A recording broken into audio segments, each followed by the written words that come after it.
with our offensive efficiency, but we've kind of been known for that. But I thought today it was a real high level for 40 minutes. Certainly Bonzie Colson off the bench gave us a great lift. But I'm not surprised at that because he's really been playing well and getting confident. And I thought we did a good job, handling, didn't get 30, because when he gets his 30, then the games are interesting, and BC's in them. And I thought Demetrius Jackson was really good, especially in the second half. Questions?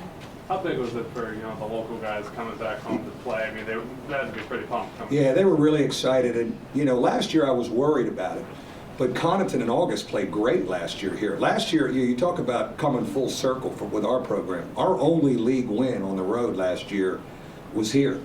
And those two guys played great, and of course, we had a real good contingent of fans. We didn't feel like it was a road game.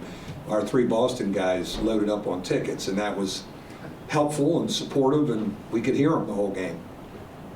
Mike, you talked about the offensive efficiency. The 88 last game, is this as smooth as they can run right now?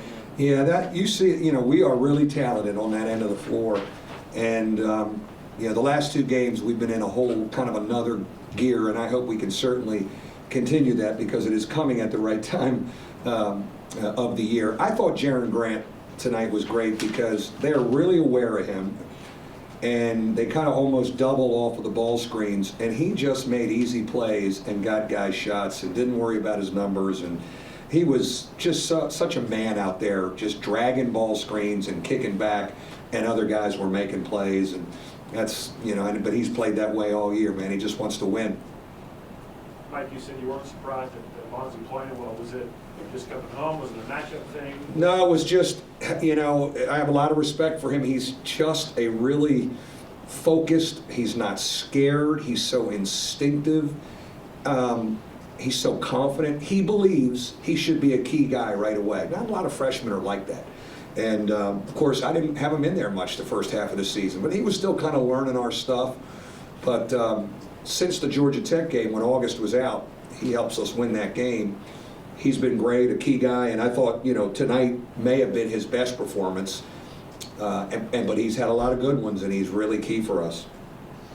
Coach, you mentioned the up and down nature since last year. It's a great year this year, but one of the stability from Pat Connaughton in the last 4 years. Could you touch on what he did today and what he's done in the program? Well, he maybe did. He's probably mad knowing him, but at his performance now, he's coming back from a bad virus. He's down 12, 15 pounds. I want to get through Tuesday, and we have a bye week, and fatten him up and get him a lot of pizzas and get his legs back under him. But he has been the ultimate leader and captain for us. This has been his team and Jaron, but Pat's the major voice, and having Pat back to kind of set the tone, he has helped all those young guys, Jackson, even August as a new starter, Colson, Beecham, Astoria. He's helped all those guys get more confident. We've had a lot of great senior leaders, none better than Pat Connaughton. Coach, everyone assumes he's going to go right back to the Orioles after the season ends, but he's been such a great player. I mean, what do you think? Well, I think he really wants to max out his basketball, stock and see what happens, and he can do that in the spring. He's been invited to Portsmouth Invitational April 10th through 12th. He's got to go down there. If he plays well, they'll invite him to the pre-draft camp.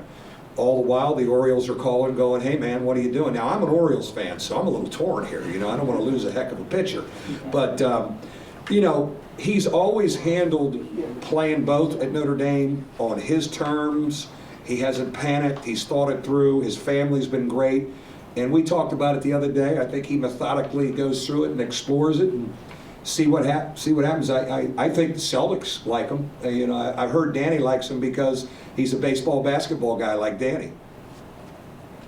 Coach, how's he handled playing both of those so far? How has it helped him develop as a player in both sports? He's a flat-out stud, first of all, because he played both out there at Notre Dame, and he would leave us and with one-day tune-up start pitching after the season. And he would come from baseball this past summer to our workouts before we went on our foreign tour, and after one day, looked like he was playing basketball all summer. I mean, he is an amazingly gifted athlete. And then you put that psyche, that determination, he's just a winner. Everything he's around is good. There's good vibes coming off him. I mean, there's 500 people in the place tonight, you know, to see him. I mean, the guy's, isn't he the mayor here or the vice mayor or something? I mean, he's a special one, and I will really miss him. Anything else? Thank you. Thank you, Coach.